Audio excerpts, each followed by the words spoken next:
Puji Tuhan, senang bisa jumpa lagi dalam program Doa Pagi GPDI Budi Mulia.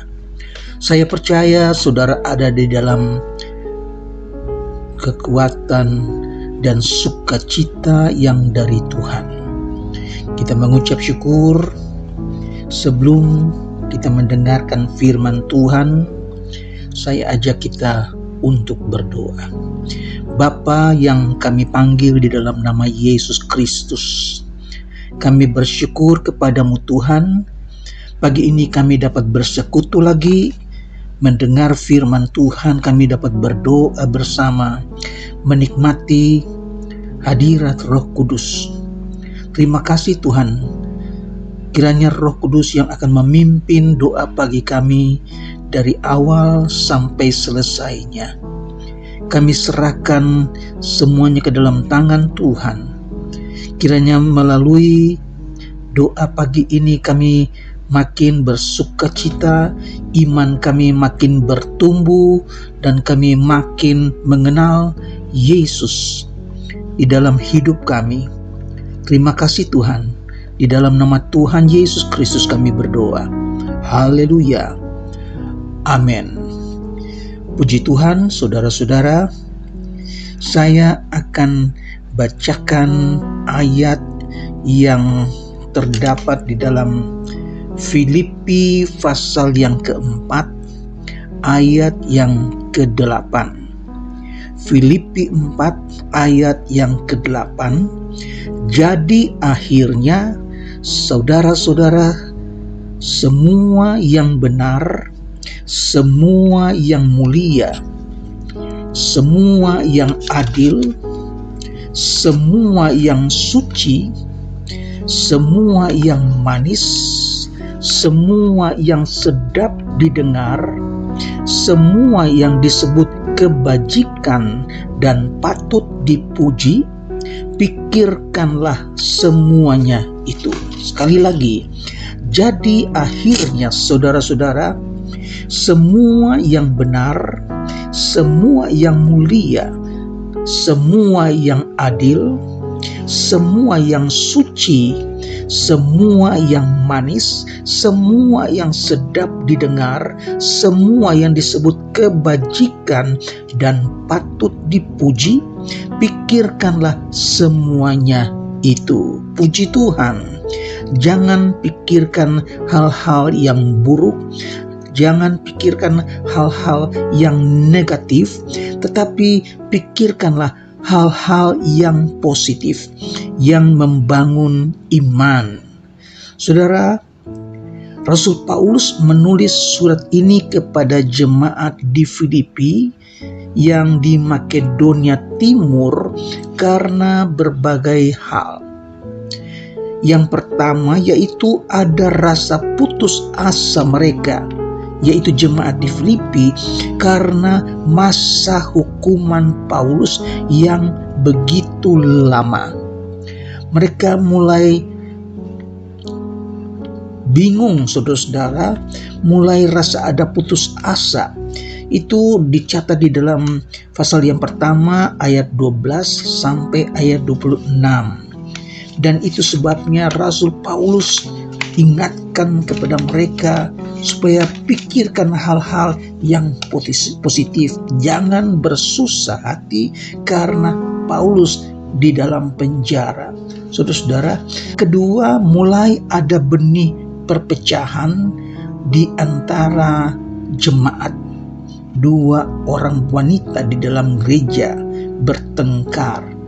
Itu dapat dibaca dalam pasal 2 ayat 2 sampai yang keempat.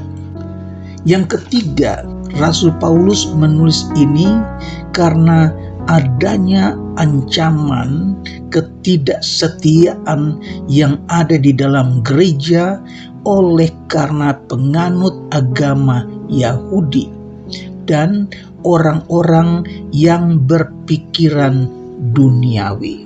Sudah mulai tercium ada rasa ketidaksetiaan di dalam jemaat. Nah, sukacita di tengah keadaan hidup ini, itu juga merupakan satu nasihat dari Paulus tentang kerendahan hati dan juga tentang pelayanan Kristen. Jadi ada banyak hal-hal yang membuat Rasul Paulus menulis kepada jemaat di Filipi yang dicatat di dalam Filipi pasal 4 ayat yang ke-8 tadi. Jangan berpikir hal-hal yang negatif, hal-hal yang buruk, tetapi pikirkanlah hal-hal yang positif. Semua yang suci ini agar dapat mengalami damai sejahtera dan kemerdekaan Allah dari kecemasan. Orang-orang percaya harus menetapkan pikiran mereka pada hal-hal yang benar, yang mulia, hal-hal yang adil, yang suci, dan seterusnya. Dan Paulus berkata bahwa apabila kita melakukan hal-hal ini, maka Allah sumber sejahtera akan menyertai kita. Kata dalam ayat yang ke-9, saudara, apabila kita menetapkan hati kita kepada hal-hal yang keji dari dunia ini, maka damai sejahtera Allah, hubungan yang dekat dengan Allah akan lenyap, akan hilang, dan hubungan hati kita tidak dapat dikawal lagi. Nah, dalam ayat yang ke-9 dicatat, dan apa yang telah kamu pelajari, dan apa yang telah kamu dengar, dan apa yang telah kamu lihat padaku, lakukanlah itu, maka Allah sumber sejahtera akan menyertai kamu. Dengan kata lain, apa yang Paulus kerjakan, apa yang Paulus lakukan, ikutilah teladan Paulus. Luar biasa, saudara. Ayat 10, aku sangat bersukacita dalam Tuhan bahwa akhirnya pikiranmu dan perasaanmu bertumbuh kembali untuk aku. Memang selalu ada perhatianmu, tetapi tidak ada kesempatan bagimu. Malah dalam ayat yang ke-11 lebih jelas lagi, Paulus katakan, ku katakan ini bukanlah karena kekurangan, sebab aku telah belajar mencukupkan diri dalam segala keadaan. Paulus bekerja sendiri untuk mencukupkan keperluannya. Ayat yang ke-11 tadi dia katakan, aku telah belajar mencukupkan diri. Versi bahasa Inggris dia katakan, aku telah belajar untuk merasa puas. Di dalam kekurangan, di dalam keadaan apapun juga, Rasul Paulus belajar puas. Tidak ada tuntutan, tidak ada keluhan, tapi bersyukur, saudara-saudara. Rahasia kepuasan hati ialah menyadari bahwa dalam keadaan yang sekarang ini, Allah telah memberikan segala sesuatu yang kita perlukan untuk tetap berkemenangan di dalam Kristus. Apa yang kita perlukan, apa yang kita butuhkan, itu Tuhan cukupkan, menjadikan kita orang yang berkemenangan di dalam Kristus. Dalam 1 Korintus pasal 15 ayat 57 katakan, tetapi syukur kepada Allah yang telah memberikan kepada kita kemenangan oleh Yesus Kristus Tuhan kita. Kemenangan atas apa? Kemenangan atas maut. Kemenangan atas dosa yang telah dikalahkan. Bahkan dalam 2 Korintus pasal 2 ayat 14 katakan, tetapi syukur kepada Allah yang di dalam Kristus selalu membawa kami di jalan kemenangannya dengan perantaraan kami.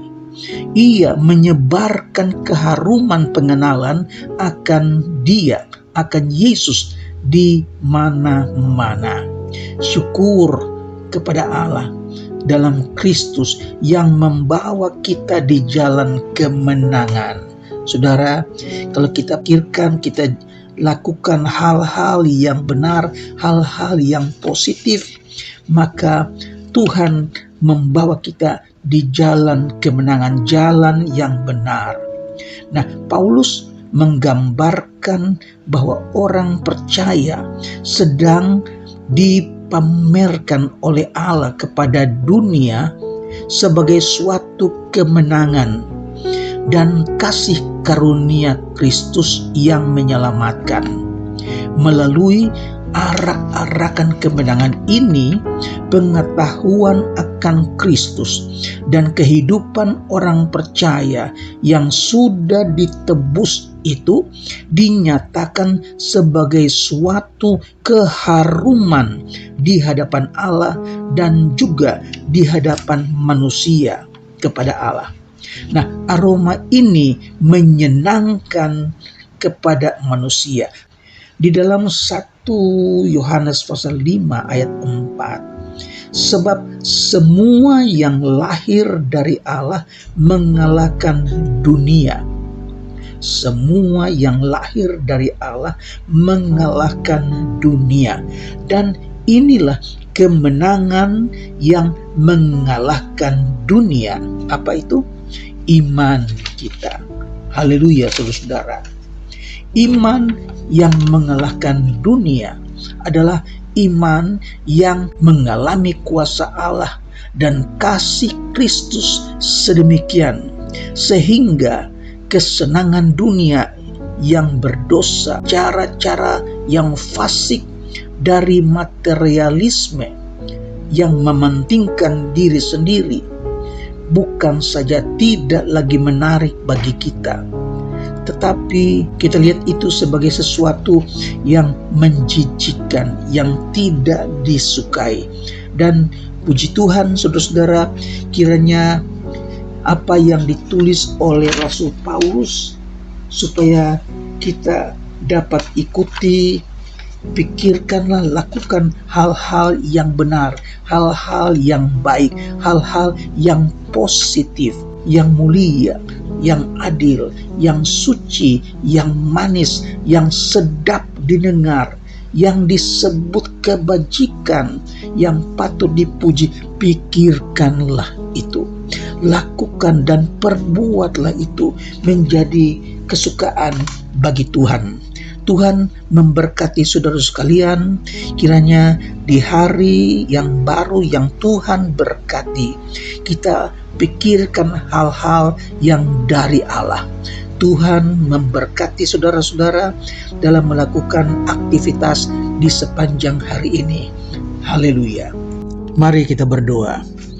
Kami mengucap syukur ya Tuhan buat firman-Mu. Kami berterima kasih kami dapat merasakan hadirat Tuhan.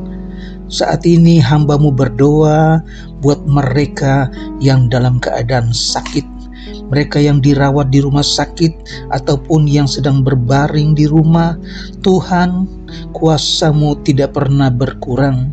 Bilur-bilur Yesus menyembuhkan sakit penyakit mereka. Tuhan, mereka yang dalam keadaan lemah, Tuhan berikan kekuatan. Mereka yang mungkin patah semangat, putus asa, Tuhan berikan jalan keluar. Kiranya Roh Kudus-Mu memberikan penghiburan buat mereka. Apa yang mereka butuhkan, Engkau yang tahu. Kami serahkan dalam tangan Tuhan. Terima kasih Tuhan, kami berdoa buat anak-anak Tuhan yang belum bekerja, mereka yang sedang mencari pekerjaan, mereka yang mungkin di PHK. Tuhan buka jalan, berikan mereka rejeki, apa yang mereka perlukan. Tuhan berikan kemurahan Tuhan, mereka diterima di tempat yang baru. Mereka yang sedang bekerja di perjalanan sebagai penarik gojek, Tuhan lindungi mereka dalam perjalanan, berikan kekuatan ya Tuhan Yesus, berikan rejeki biar mereka dapat memuliakan Tuhan. Rumah tangga, suami istri, anak-anak sekolah yang sedang menghadapi ulangan, Tuhan berikan mereka kepintaran. Apa yang mereka kerjakan dalam soal-soal ulangan dapat menghasilkan nilai yang baik. Tuhan yang dipuji, Tuhan yang dibesarkan. Terima kasih Tuhan Yesus, kami percaya Tuhan Yesus, Engkau tidak meninggalkan umat-Mu, mereka yang mengandalkan Tuhan, mereka yang berharap kepada Tuhan. Tuhan tidak permalukan apa yang mereka butuhkan, apa yang mereka perlukan, Tuhan cukupkan. Terima kasih untuk kemurahan Tuhan. Hamba-Mu berdoa buat gereja-gereja di Indonesia, pelayanan hamba-hamba-Mu di perintisan. Tuhan tolong buka jalan, tambahkan jiwa-jiwa yang datang kepada Tuhan, percaya Yesus Kristus adalah juru selamat dunia. Terima kasih, berkati dengan jiwa-jiwa, berkati dengan hadirat Tuhan, dengan kuasa Roh Kudus-Mu Tuhan. Terima kasih Tuhan Yesus, kami percaya Engkau bekerja buat gereja-gereja di seluruh tanah air Indonesia, memberkati pemerintah kami, Bapak Presiden dan Wakil Presiden, pemerintah dari pusat sampai ke daerah. Tuhan berkati Indonesia menerima Yesus sebagai Tuhan dan Juru Selamat-Mu. Terpujilah nama-Mu Tuhan Yesus. Di dalam nama Tuhan Yesus Kristus kami berdoa. Haleluya. Amin.